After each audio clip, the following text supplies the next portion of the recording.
ヘタと種を取ったピーマンを細切りにします。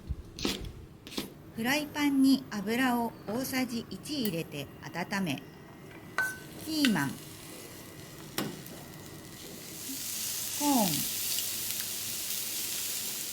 ちりめんじゃこを入れて炒めます。全体的に火が通ったら塩昆布を加えてなじませます。